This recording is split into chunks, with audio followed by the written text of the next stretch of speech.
Olá, hoje nós estamos aqui na Academia MG Training com a Juliana. Eu gostaria de agradecê-la pela entrevista e nós estamos usando todas as medidas protetivas de máscara, álcool em gel e mantendo o distanciamento. Olá, Ju, tudo bem? Oi, Beth, tudo bom? Obrigada por ter aceito o nosso convite. Fico muito feliz de estar aqui no seu espaço e gostaria que você se apresentasse. Eu que agradeço a oportunidade de falar um pouquinho do meu trabalho e um pouquinho sobre o Pilates. Eu sou fisioterapeuta, trabalho com Pilates há mais de 10 anos e tenho esse estúdio de Pilates dentro de uma academia, onde nós atendemos, eu e mais uma outra profissional, 2 alunos por horário. Então a gente tem este número reduzido, né, de alunos ou pacientes, que a gente chama, justamente para poder dar toda essa atenção individualizada para cada um. Ju, conta pra gente a história do Pilates, como que surgiu o Pilates? Vamos lá, o Pilates ele surgiu através de um alemão que ele chama Joseph Pilates. Ele teve uma infância muito doente, ele era asmático, raquítico, então para se beneficiar, ele autodidata resolveu estudar sobre anatomia, sobre fisiologia, sobre medicina e começou a praticar nele mesmo alguns exercícios, tanto físico, né, quanto respiratório, e aí ele foi vendo que teve vários benefícios e ele foi tendo uma saúde cada vez melhor. Na Primeira Guerra Mundial, ele estava na Inglaterra e aí ele foi exilado. Ele preso começou a trabalhar como enfermeiro, né, ajudando os outros soldados, os outros colegas que estavam ali, também exilados. E aí ele foi colocando em prática o que ele tinha estudado com outras pessoas, porque até então era só com ele que ele tinha praticado. E aí ele foi vendo que estava surtando alguns efeitos, que os benefícios eram fantásticos, né? E ele trabalhava até com os que estavam acamados. Ele tirava as molas das camas e fazia exercícios. E aí deu origem, né, a alguns equipamentos que nós temos também com molas. E aí ele foi trabalhando e ele viu que teve uma epidemia e todos os que treinavam com ele tinham uma saúde muito boa, ninguém faleceu. Então ele viu que estava dando efeito, dando resultado e que era muito bom o que ele estava estudando. E aí quando ele voltou para a Alemanha, alguns anos depois, ele se casou com uma enfermeira e os dois montaram um estúdio de Pilates, onde eles davam, né, as aulas e ministravam cursos também, espalhando vários discípulos pelo toda a região, né? E no Brasil, Beth, foi uma dançarina. Que os dançarinos, né, eles aproveitavam bastante porque os movimentos são bonitos, né? E eram bem parecidos com os movimentos, às vezes, de balé. Então, foi uma bailarina, uma dançarina de Salvador que trouxe para o Brasil e o primeiro estúdio, ele foi aberto em 1991 por esta bailarina. E depois, ele espalhou pelo Brasil todo. Ju, conta pra gente o que é o Pilates? O Pilates, ele é uma somatória de exercícios que ele trabalha muito, né? Eles falam da conexão entre o corpo e a mente. O Joseph Pilates ele já falava disso, que a mente ela tem que estar sã para o corpo também estar são. Então a gente tem que buscar sempre o equilíbrio dos dois, da mente e do corpo. E nós temos 6 princípios que devem ser respeitados, que são os princípios de concentração, a centralização, que é o powerhouse, né, que a gente fala que é a casa de força, que é o abdômen, precisão, ele tem que ter fluidez também, controle e usar muito a respiração. O Pilates, ele é todo feito através da respiração. Então, a gente tem que ter esses 6 princípios, todos no mesmo exercício. Sim, e a respiração é o principal. É o principal. Para você conseguir desenvolver todos os exercícios. Exatamente. Usando todos esses princípios. Exatamente. Como o Pilates ele foi essa criança muito doente, ele tinha muitos problemas respiratórios, então ele viu que associando a respiração com os movimentos, com os exercícios, isso trazia muito benefício próprio, então aumentando a qualidade de vida, né? Então por isso que ele incluiu esse benefício da respiração junto com os princípios. Ô Ju, e quem que pode dar aula de Pilates? Qual é a formação que a pessoa precisa ter para poder dar a aula? Porque a gente sabe que o Pilates é específico, né?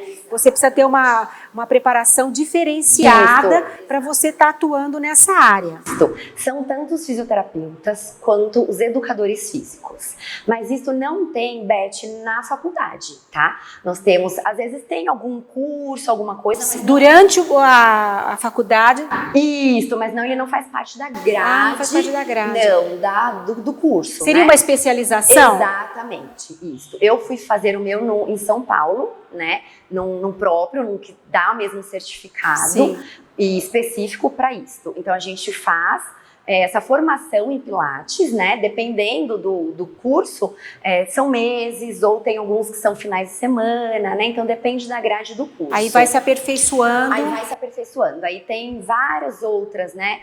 Que vão aparecendo. Vários cursos. Isso, né? Que você vai fazer aperfeiçoamento, especializando em equipamentos que vai surgindo. Isso, mas tudo relacionado aos princípios básicos do Pilates. Isso, então só educador físico ou fisioterapeuta que estão aptos, né? Hoje em dia a gente tem, sim, estúdios de Pilates em clínicas de fisioterapia, em clínicas médicas, temos dentro de academia. Mas aí é para reabilitação também, né? Isso. Dentro de clubes e dentro de academias, muitas vezes é mais estético, né? Mas aí com fisioterapeuta, geralmente as pessoas buscam através de uma reabilitação. Ô Ju, nós sabemos que existem dois tipos, não sei se eu posso dizer assim, dois tipos de Pilates, o clássico e o contemporâneo. Explica pra gente qual é o clássico, qual é o contemporâneo. Eles são dois estilos, né? O clássico é aquele clássico mesmo do Joseph Pilates. Tudo que ele falou, tudo que ele fez na época tem que ser mantido. Número de séries, execuções, sequências de exercícios, né? Então, hoje em dia, nós temos aqui no Brasil algumas pessoas, né, que são capacitadas a dar esses cursos clássicos. Então, você não pode mudar nada daquele repertório. Já o contemporâneo, a gente costuma falar que é o moderno, né? O meu estúdio, ele é mais contemporâneo, porque nós temos os equipamentos do clássico, mas nós temos também outros tipos de equipamentos que depois a gente vai falar, né, que vai acrescentando, não podendo perder os princípios, tá? Mas a diferença é que o clássico é aquele tipo de repertório e nada mais, e o contemporâneo a gente coloca um treinamento funcional, um equipamento diferente, tá? Já vai modernizando. Sim. Ô Ju, e a questão do Pilates suspenso, como é que... Porque isso é uma coisa mais moderna, né? O Pilates suspenso.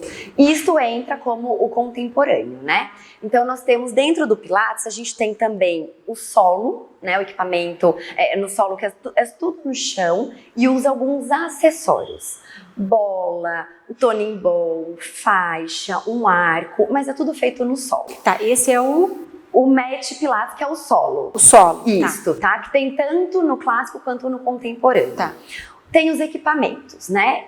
Que são os equipamentos através das molas, que são Cadillac, Reformer, eu tenho a Unity, tem a Chair e tem o Barrel, que são os nomes em inglês, mas são os equipamentos. E os suspensos, ele pode ser chamado de suspensos, que é uma marca, ou Pilates aéreo, que são os exercícios feitos em suspensão, são os exercícios feitos no ar. Né, que a gente tem o colúmpio, que é aquela rede, né, que a gente faz, que é o balanço, que a gente fala, sim, né, que fazem suspensão. E eu tenho também outros tipos de suspensão, que é a lira, parecida com aquela lira circense. Isso, que é parecida com o circo. E tem o Power Balance e o Power Cord também. O que difere, Beth, é feito no ar. Então, a gente tem que manter os princípios, a gente tem que manter a fluidez do movimento, o controle, a respiração, mas ele tem essa dificuldade a mais, por ser no ar, né? Então... Você tem que ter mais força no braço, perna, para conseguir manter esses exercícios que seriam os exercícios suspensos. Isso. Um aluno iniciante, ele pode fazer. Mas aí a gente começa lento, a gente começa com um exercício mais de solo. Mais de solo. Tá. Até ganhar o fortalecimento.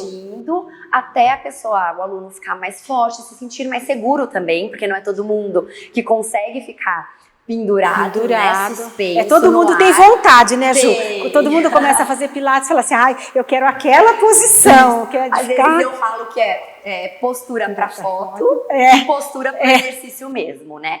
Quando é para uma foto, a gente coloca com toda a segurança, o aluno fica, a gente tira uma foto e já desce. Mas quando o aluno ele já é um pouquinho mais avançado, né, intermediário avançado, que eu já sinto segurança no aluno, eu já sei que ele vai fazer, ele é capaz de fazer aquele exercício em suspensão, aí eu dou o exercício no ar para ele. Entendi. E quanto tempo, Ju, vamos supor, a pessoa iniciou o Pilates? Ela não tem preparo físico nenhum, porque eu acho que tem diferença de quem já faz academia, que tem um certo preparo, né, na parte muscular, e a pessoa que nunca fez nada de musculação, de exercício, e de repente ela quer iniciar com o Pilates. Isso. Qual que é essa dificuldade que tem, o tempo para ela fazer os exercícios mais avançados? É muito boa essa pergunta, porque todo mundo chega aqui para mim e já fala: quanto tempo eu vou estar adaptada? Quando eu vou parar de sentir dor? Quando eu vou estar pendurada? Quando eu vou fazer aquelas acrobacias? É a primeira coisa que acho que todo mundo quer fazer, né? Por isso que eu sempre faço uma anamnese. Eu pergunto qual é o seu objetivo? O que você quer? O que você espera da aula de Pilates? Tem pessoas que falam assim, não, eu só quero mesmo uma qualidade de vida, eu não tenho pretensão alguma em fazer essas poses mais elaboradas. Sim. Então, a gente vai mantendo essa aula iniciante mais tempo. Eu vou mais lento, num ritmo lento com a pessoa. Agora, aquela pessoa que já faz musculação, já faz um crossfit, chega aqui pra mim e fala assim, qual é o seu objetivo? Você quer para te ajudar na sua prática de esporte, né? Porque o Pilates associado a uma musculação, a um crossfit. Eu tenho pacientes também, corredores de rua, que têm algumas lesões, e que precisa fazer um trabalho específico. Aí seria uma reabilitação. Isso, é um preparo para a atividade. Tá. A pessoa joga tênis, então tem esse movimento, né? Com beach tênis, tem esse movimento com o cotovelo, sente uma sobrecarga. Então a gente vai fazer um trabalho específico para membros superiores, para este atleta. Mas aí seria um fortalecimento. Exatamente. Fortalecimento de membros superiores, fortalecimento de membros inferiores, para que ela possa praticar esses tipos de esporte. Exato, mas eu sempre falo que o Pilates nunca pode acomodar. A gente tem que sempre tirar o seu corpo da zona de conforto. Então você nunca vai ser aquele iniciante para sempre. Então a pessoa, mesmo com qualidade de vida, você vai avaliando a evolução dos alunos e aí você vai colocando mais exercícios, mais difícil, outras posições. Então, dependendo do objetivo de cada um, a gente vai trabalhar em cima. Mas eu, como fisioterapeuta, eu tenho obrigação de trabalhar aquele corpo, tirando da zona de conforto e dando um desafio a mais para ele, porque todo mundo gosta. Seria muito cômodo eu sentar aqui e passar aqueles mesmos exercícios de sempre. Mas não, o Pilates ele tem inúmeros exercícios. É que aí acaba ficando monótono. Fica. Né? Uma coisa. A gente enjoa. Enjoa. Eu converso com algumas pessoas que falam assim, eu enjoei de fazer Pilates. Eu fico triste, porque tem muito exercício para dar, né? Então a gente precisa estimular o aluno a não enjoar e buscar sempre o melhor de si. Ele tem que entrar aqui na minha sala querendo evoluir, querendo desafios, né? Então a gente, claro, começa, né, iniciante, eu ensino os princípios do Pilates, eu ensino a respiração. Na hora que eu vejo que esse aluno já está mais adaptado, a gente vai evoluindo. Eu dou sempre um desafio aqui, um desafio ali, para ele se sentir também mais incentivado, mais motivado a buscar exercícios melhores e às vezes mais difíceis. Entendi. Ô Ju, e para você ter um bom resultado, tanto das aulas de Pilates